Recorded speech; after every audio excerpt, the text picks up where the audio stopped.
ಎಲ್ಲರಿಗೂ ನಮಸ್ಕಾರ. Welcome to PK chemistry. KSET 2026 notification ಬಂದ್ಮೇಲೆ ಬಹಳ ಜನ ಕೇಳತ್ತಿದ್ರಿ, ಅಸಿಸ್ಟೆಂಟ್ ಪ್ರೊಫೆಸರ್ ರಿಕ್ರೂಟ್ಮೆಂಟ್ ಪ್ರೊಸೀಜರ್ ಏನಾಯ್ತು, C&R ರೂಲ್ಸ್ ಯಾವಾಗ ಬರ್ತದ, ನೋಟಿಫಿಕೇಶನ್ ಯಾವಾಗ ಆಗ್ಬೋದು ಮತ್ತೆ ಯಾವಾಗ ಎಕ್ಸಾಮ್ ಆಗ್ಬೋದು ಅಂತ ಹೇಳಿ. ಅದಕ್ಕಾಗಿ ಈ ವಿಡಿಯೋದಲ್ಲಿ ನಾವು ಅದ್ರ ಬಗ್ಗೆ ತಿಳ್ಕೊಳ್ಳೋಣ. ಅದ್ರ ಜೊತೆಗೆ ಅಸಿಸ್ಟೆಂಟ್ ಪ್ರೊಫೆಸರ್ ಬಗ್ಗೆ ಇನ್ನೊಂದು ಮಾಹಿತಿ ಅದ, ಅದಕ್ಕಾಗಿ ವಿಡಿಯೋನ ಕೊನೆ ತನಕ ನೋಡ್ರಿ. ನಾನು ನನ್ನ ಹಳೆ ವಿಡಿಯೋದಲ್ಲಿ ಹೇಳಿದ್ದೆ, almost assistant professor recruitment notification KSET ಆದ್ಮೇಲೆ ಬರ್ತದ ಅಂತ ಹೇಳಿ. ಬಟ್ ಕೆಲವೊಂದಿಷ್ಟು ಜನ ಬೇಗ ಆಗ್ತದ ರಿಕ್ರೂಟ್ಮೆಂಟ್ ಅಂತ ಹೇಳಿದಾಗ C&R ರೂಲ್ಸ್ ರಿಲೀಸ್ ಆಗಲಿಕ್ಕೆ ಮಿನಿಮಮ್ ಎಷ್ಟು ದಿನ ಟೈಮ್ ಬೇಕು, ಅಲ್ಲಿಂದ ಕರೆಕ್ಷನ್ ಆಗಿ ನೋಟಿಫಿಕೇಶನ್ ಆಗ್ಲಿಕ್ಕೆ ಮತ್ತು ಅಲ್ಲಿಂದ ಎಕ್ಸಾಮ್ ಆಗ್ಲಿಕ್ಕೆ ಮಿನಿಮಮ್ ಎಷ್ಟು ಡ್ಯೂರೇಷನ್ ಬೇಕಂತ ಹೇಳಿ ಇಷ್ಟು ಬೇಗ ಆಗ್ಲಿಕ್ಕಿಲ್ಲ ಅಂತ ಒಂದು ಡಿಟೇಲ್ ಆಗಿ ವಿಡಿಯೋ ಮಾಡಿ ಹೇಳಿದ್ದೆ. ಬಟ್ ಒಂದೇನ್ ಡೌಟ್ ಇತ್ತಂದ್ರೆ, KE ಕೆಸೆಟ್ ನೋಟಿಫಿಕೇಶನ್ ಇನ್ನೂ ಬಿಟ್ಟಿರಲಿಲ್ಲ.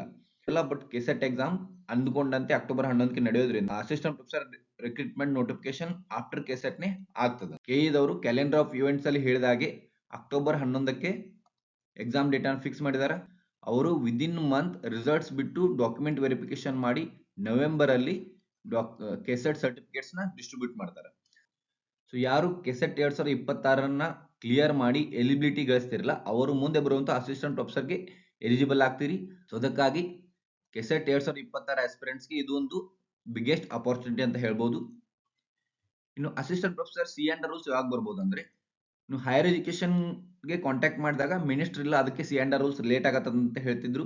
ಬಟ್ ಇವಾಗ ಹೈಯರ್ ಎಜುಕೇಶನ್ ಮಿನಿಸ್ಟರ್ ಬಂದಿರೋದ್ರಿಂದ ಆಲ್ಮೋಸ್ಟ್ ಆಗಸ್ಟ್ ಅಲ್ಲಿ ಅಥವಾ ಸೆಪ್ಟೆಂಬರ್ ಅಲ್ಲಿ C&R ರೂಲ್ಸ್ ರಿಲೀಸ್ ಆಗ್ತದೆ. ಮಿನಿಮಮ್ ಅಬ್ಜೆಕ್ಷನ್ಸ್ ಇದ್ರು ಸಹಿತ ನಮಗೆ C&R ರೂಲ್ಸ್ ಫೈನಲ್ ಆಗೋದು ಅಕ್ಟೋಬರ್ ಆರ್ ನವೆಂಬರ್ ಅಲ್ಲಿ.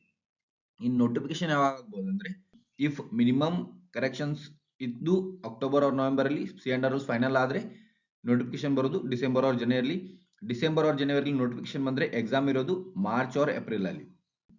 ಇದನ್ನ ನಾನು ಯಾಕೆ ಮಂತ್ ಮೆನ್ಷನ್ ಮಾಡಿ ಹೇಳ್ತಿದ್ದೇನೆ ಅಂದ್ರೆ, ಇದಕ್ಕಿಂತ ಬಿಫೋರ್ ಆಗೋ ಚಾನ್ಸಸ್ ಬಹಳ ಕಡಿಮೆ ಇದೆ ಅಂತ. ಮಿನಿಮಮ್ ಡ್ಯೂರೇಷನ್ ಹಿಡಿದ್ರು ಸಹಿತ ಎಕ್ಸಾಮ್ ಆಗೋದು ಮಾರ್ಚ್ ಆರ್ ಏಪ್ರಿಲ್ ಅಲ್ಲಿ. ಸೊ ಬಹಳ ಜನ ಹೆದರಿ ಇಲ್ಲ ಬೇಗ ಆಗ್ತದ ಅಂತ ಕೇಳ್ತಿರ್ತೀರಿ, ಅದಕ್ಕಾಗಿ ನಾನು ಈ ಮಂತ್ ಅನ್ನ ಮೆನ್ಷನ್ ಮಾಡಿ ಹೇಳ್ತಿದ್ದೀನಿ. ಇದಕ್ಕಿಂತ ಡಿಲೇ ಆಗ್ಬೋದು ಹೊರತಾಗಿ ಇದಕ್ಕಿಂತ ಮುಂಚೆ ಆಗೋ ಚಾನ್ಸಸ್ ಬಹಳ ಕಡಿಮೆ ಇರ್ತಂತೆ.